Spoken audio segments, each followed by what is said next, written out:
Ladies and gentlemen, as my learned colleague introduced me, allow me to introduce myself. My name is Peter Mapala, and I'm currently studying at the University of Johannesburg in the field of geography. Now that field tells you a lot about what I am about to talk about, meaning that whatever that I'm about to talk about is something that is related to geography.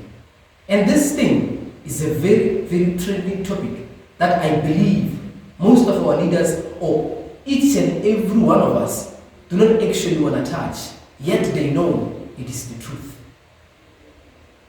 The topic of sustainability. But I believe that most of you believe in facts. Therefore, I have this presentation where I'm going to be talking about things that are factual, things that have been proven by many scholars and many global organizations that I believe you can trust. So, according to the Going Green Organization 2022, the world population continues to grow. About 68% of the people will be living in the cities by the year 2050.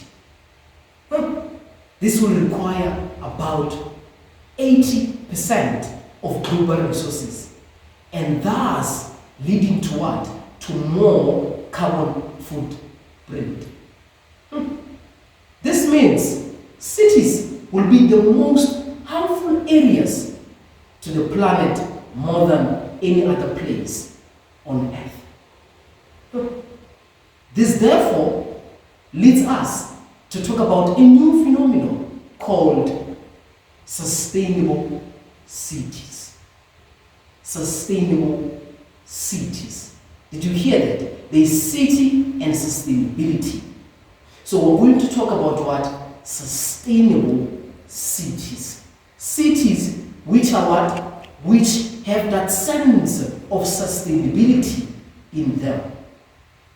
Back to the facts.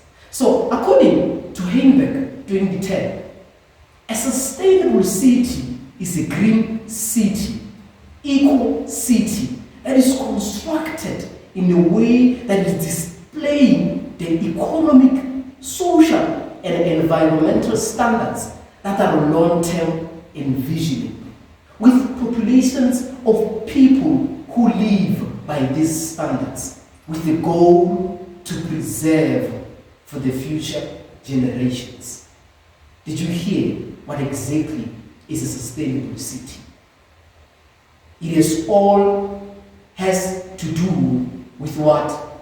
With the preservation of things. Whatever thing that you're doing, or whatever thing that is being practiced in that city, it needs to be something that has that sense of sustainability in it. It is this definition of Heinberg that leads my interest to be directed to the city of Cape Town, which is found in the Western Cape province of the Republic of South Africa. This is because after my paramount amount of research for a sustainable city that can further be sustainably developed in South Africa, my home country, none showed up more than the city of Cape Town. Back to the facts. Listen to this. The Telegraph 2023 ranked the city of Cape Town as number 1 in the top 5 African countries that are developing in a very much sustainable way. Just imagine that. So this is a very special city, Cape Town. It is therefore that I propose the following 7 principles which can further be implemented towards creating a more sustainable city. So the first principle that I wish that this sustainable city that we are seeking to create, to have, or to follow is this one. Electric powered transportation. We must have electric powered transportation. Any other kind of transportation within that city must be electrically powered. Listen to this because you like facts.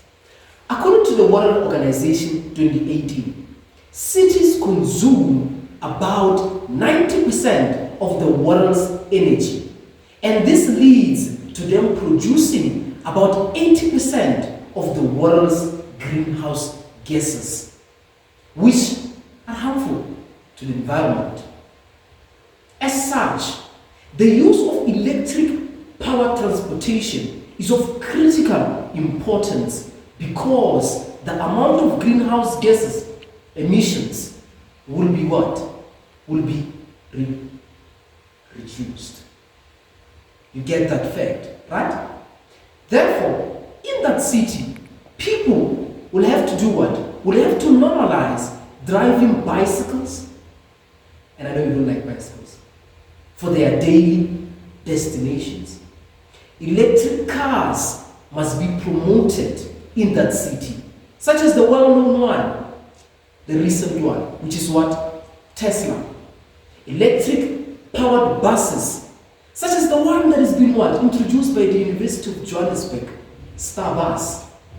And the waste collection trucks can also be what? Be electrically powered. On that note, listen to me. It will reduce what? It will reduce both noise pollution and air pollution. The second principle is food production mechanisms. All those people living in that city, they will require food, that's obvious. And this means sustainable ways of producing food must be implemented either within that city or around that city. Listen to the facts. Khan and Vastaria 2020, they mention a very unique thing called hydroponics farming. This type of farming can take place within that city that we're trying to build. Why? Because plants will only need water. People can also practice rooftop gardening, whereby small ponds can be placed at the top of those roofs and be used to plant veggies, any other thing that you might want to eat in a very sustainable way. A third principle is waste management techniques. According to Chiela and Ranjan 2021, the world population in cities produce about 3.5 million tons of waste. That's a lot. This calls for sustainable waste management strategies. As such, within that city, the city government can therefore implement policies such as the banning of what? Of individual plastic use. I know most of you might be against that.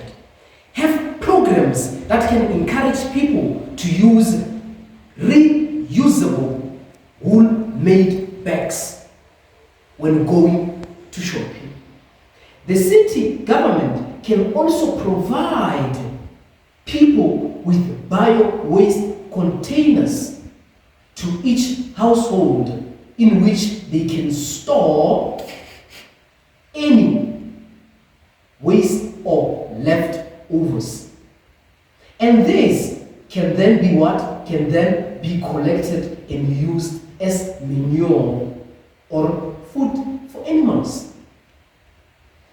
A fourth principle is the creation of open green spaces. Bloomberg 2021 states that a site with more vegetation is experiencing moderate temperatures than that with less or an absence of vegetation cover. It is therefore important that a sustainable city implement such green spaces. This can happen in a way that parks or garden parks can be what? Can be created within that city. More trees can be planted within city streets. And people can be encouraged to have rooftop and indoor gardens. More trees can be planted around the city to both curb urban sprawl and increase humidity. The fifth principle is the what? Is ground cooling systems. Because Cape Town, for example, is situated next to the ocean, that water can be used in these ground cooling systems, which can be what? Which can be used during hot seasons. These ground cooling systems will replace the normal air conditioners, which use about 60% of more electricity than this new cooling system. That's according to Bloomberg. The system, or this ground cooling system, can run beneath what? Beneath the critical sites within the city, such as what? Such as the schools, such as the hotels, such as the restaurants and residential areas. Principle number 6, pool transportation within the city. Because a city is a measurable place, policies can be implemented that ban and minimize the use of individual cars within the city, or high levels or high levies rather can be charged on individuals who insist on individual car usage. A huge parking lot at the outskirts of the city can be constructed for individuals to park their cars and then travel into that city with electric buses and trains. That is pool transport. The last principle is a city-wide solar panel installation. According to the World Meteorological Organization 2019, about 80% of light or radiation is reflected within the city due to built-up surfaces and glass materials. Therefore, a city-wide installation of solar panels can be a sustainable way for energy production. Solar panels can be installed in all the city's top roofs, on top of parking sites, on top of what? Of other structures within that city. This will therefore reduce the reliance on non-renewable sources of energy generation that can harm the environment. All those principles are the ones that can be used to build this sustainable city. At the end, one of the most powerful and famous quotes says that no one is safe until everyone is safe. Sustainability seeks all of us to take part. I thank you. This is